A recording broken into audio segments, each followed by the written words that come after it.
Welcome to the deep dive, where we dig into influential sources, articles, research, foundational texts, to give you the absolute core of what you need to know. And today we're taking on a monumental task. We're trying to extract the high-impact wisdom of Ralph Waldo Emerson. He's a figure whose ideas from the 19th century they're still basically the blueprint for modern spirituality and self-mastery. They really are. Emerson, born in 1803, is often called the father of transcendentalism, but, that term can feel a little dusty. Our mission today is to see him more as the architect of the inner life. He was a philosopher who was both controversial and incredibly effective. A contemporary writer, Harriet Martineau, she observed his power. She said something like, "The logicians have an incessant triumph over him, but their triumph is of no avail." Quote, "He conquers minds, exalts their reason, and makes their minds worth more than they ever were before." That quote is so critical because it shows his power wasn't in formal arguments, right? It was about awakening something in people. He believed the path to the divine wasn't through an institution or a book, but entirely within the individual. So let's trace how a young and pretty disillusioned minister made that radical pivot. To really get it, you have to look at his biography, which was just marked by relentless tragedy. Before he was even an adult, he'd already lost his father and 3 siblings. But the real crucible, the final one, was losing his young wife after only 18 months of marriage. And he was already a minister at this point? Yes, a Unitarian minister. But these losses, they just profoundly fractured his faith in the outward ritualistic side of Christianity. You said he was dissatisfied with the outward rituals. What was it exactly that broke his confidence in his profession? It was the formalism. Yeah. He felt that the established forms, like the celebration of communion, were becoming stale. He saw them as a distraction from the fundamental personal connection to God. And his wife's death just pushed it to a breaking point. It forced the issue. 18 months later, he resigned from the ministry. It was one of the most profound professional pivots in American intellectual history. And resigning from the pulpit in the 1830s, that's not like changing jobs today. That was a huge rejection of the established social order. It was a conscious choice to find his spiritual food somewhere else. The poet Mary Oliver captured this perfectly.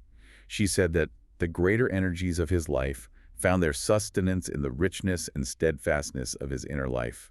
His deep conviction became that the heart's spiritual awakening, that is the true work of our lives. But he didn't just sit in his study and think about this, right? That internal search immediately became an outward quest. He takes this voyage to Europe, which sounds like the most intense intellectual tour of all time. It really was. He wasn't just checking off landmarks. He was checking off intellectual titans. He met Samuel Taylor Coleridge, Thomas Carlyle, William Wordsworth. Right. And at the same time, he's attending lectures by the leading scientists of the day. He was trying to build a new framework, one that brought together spiritual insight with this new understanding of the natural world. And this is where he has the seminal moment, the epiphany that gives birth to his core philosophy. Yeah, right. The interrelatedness of everything. The recognition that nature and man are fundamentally connected. That was his great epiphany. And this brings us straight to his most famous and maybe most poetic expression of that idea. The transparent eyeball from his essay, Nature. Okay, let's really drill down on this because it's so often misunderstood as just some whimsical image. It's actually a statement about annihilating the ego, isn't it? He said, "Standing on the bare ground, I become a transparent eyeball. I am nothing. I see all. The currents of the universal being circulate through me. I am part or parcel of God." That phrase, "I am nothing," that's the absolute key. Emerson is describing a state where the ego, your anxieties, your job title, it all just dissolves. When he is nothing, then he can see all. The eyeball is just a conduit. The radical idea here is that God, or what he called the universal being, isn't some entity up in the sky, but an immanent reality. It's a current flowing through us, but only when we get out of the way. So if that universal being flows through all of us, then it has to connect us all. Which brings us to his central concept, the oversoul. What's the modern, easy-to-digest explanation for that? Well, think of the oversoul as the ultimate shared spiritual cloud server. It's the common heart, this reservoir of divinity that every single human being is intrinsically plugged into. He defined it as that great nature in which we rest, that unity, that oversoul within which every man's particular being is contained and made one with all other. I like that. So if you imagine humanity as millions of individual computers, the oversoul is the Wi-Fi network connecting them all, and the universal being is the electricity powering the whole thing. That's a great way to put it. He argued that there's no screen or ceiling between our heads and the infinite heavens. This divine source isn't fragmented, it's unitary. As he wrote, "It is one light which beams out of 1,000 stars. It is one soul that animates all men." And this unity is why he felt that all the, religious sectarianism was so misguided. Why fight over the shape of the candle when the light is the same? What's really fascinating, and it just speaks to his mindset, is that he didn't pull this idea just from Western thought. He was actively synthesizing global wisdom to prove this point. Oh, absolutely. He was a true cosmopolitan thinker. I mean, he drew from Plato, Hegel, and Kant, sure, but he was also a dedicated, fervent student of Eastern traditions.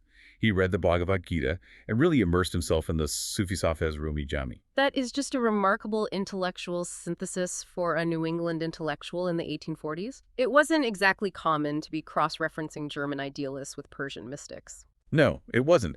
But for him, this global study just confirmed his inner realization.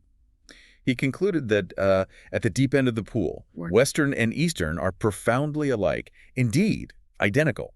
He saw them as independent confirmations of the same truth. Okay, so let's take this huge philosophical idea, the oversoul, this shared light, and translate it into what it means for the listener today. If we have direct access to this universal mind, what is the personal implication? The implication is radical empowerment. It means that if you're connected to the source, you are, in his words, a party to all that is or can be done. There is no knowledge, no virtue, no greatness that is permanently closed off to you. That sounds wonderful, but it could also sound a little egotistical. Is he saying that by accessing the oversoul, I become as wise as Plato, or as good as Christ? He's saying you access the source of their wisdom and virtue. You don't become them, but you can channel the exact same power. He lays this out so starkly in his essay History. I am owner of the sphere, of Caesar's hand and Plato's brain, of Lord Christ's heart and Shakespeare's strain. And the takeaway is this. What Plato has thought, he may think. What a saint has felt, he may feel. The genius is already on the network you're connected to. So if the potential is already inside us, how do we activate it? What's the protocol for logging into the oversoul? It requires solitude and silence. The only way to get to that portal is through what he called solitary prayer and meditation. He gave a very direct instruction, and he borrowed it from the Gospels, but stripped out the religious context. A person must go into his closet and shut the door, as Jesus said. He must greatly listen to himself. I like that phrasing. For a modern audience, that's a digital detox. Turn off the notifications, find the time to just listen. Precisely. You have to block out the overwhelming noise of external demands and opinions to hear that subtle internal signal. And this demand to greatly listen to himself, that's what fuels his famous call for radical self-trust, isn't it? The rejection of conformity. If your inner voice is divine, then the external voice of authority is, well, it's inherently suspect. It is a radical call for spiritual sovereignty. He insisted on immediate internal revelation over any mediated external tradition. He urged people to toss the laws, the books, idolatries, and customs out of the window. He promised that by acting from your unique inspired self, new powers shall appear. Right, okay, if we all just toss the laws and customs out the window, doesn't that just lead to chaos? I mean, he seems to be advocating for a kind of individualism that could lead to total anarchy. What's the safeguard? That's the critical tension in his thought, and it's a great question. His safeguard is the oversoul itself. The idea is that if every individual is truly accessing the common heart, that unitary moral source, then their actions, while unique, will naturally align with universal virtue. The danger only comes when we listen to the ego, to our selfish interests, instead of that deep, unified moral intuition. He's asking for a superhuman level of honesty.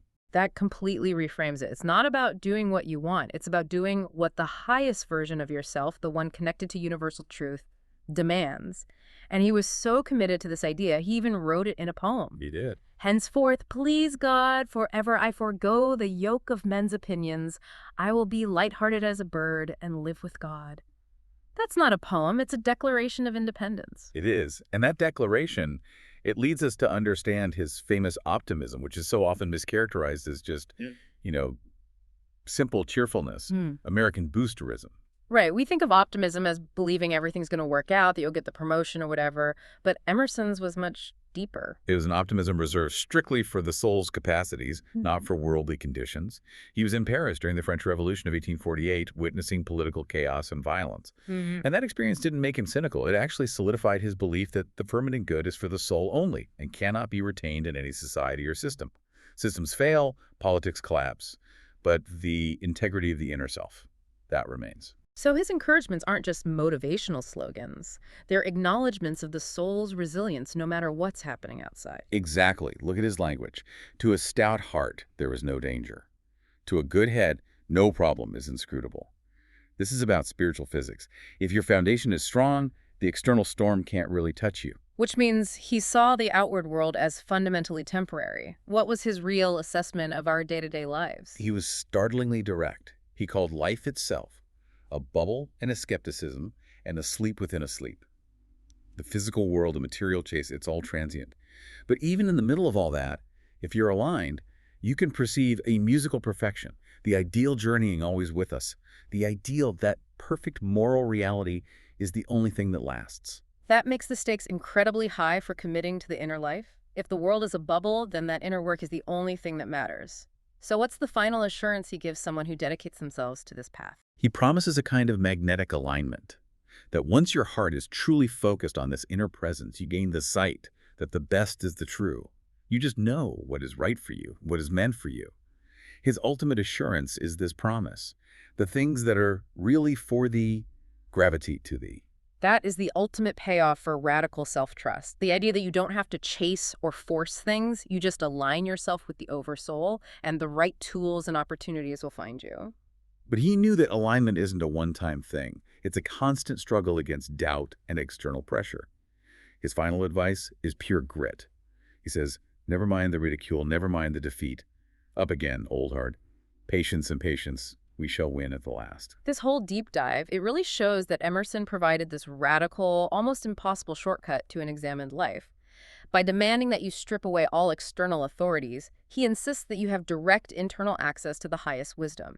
It makes you, in his own words, owner of the sphere. And the final, profound challenge he leaves for you, for the listener, is about prioritizing that inner work above everything else. He urged, thou God's darling, heed thy private dream, stay there in thy closet and toil. Thy life is a flitting state, a tent for a night, and do thou, sick or well, finish that stint. So if the outward world is just a temporary tent for a night, what small daily stint of intense private inner exploration that only you can finish does Emerson challenge you to dedicate yourself to today? Think about that single indispensable task that honors your private dream. Thanks for joining us for the deep dive. We'll see you next time.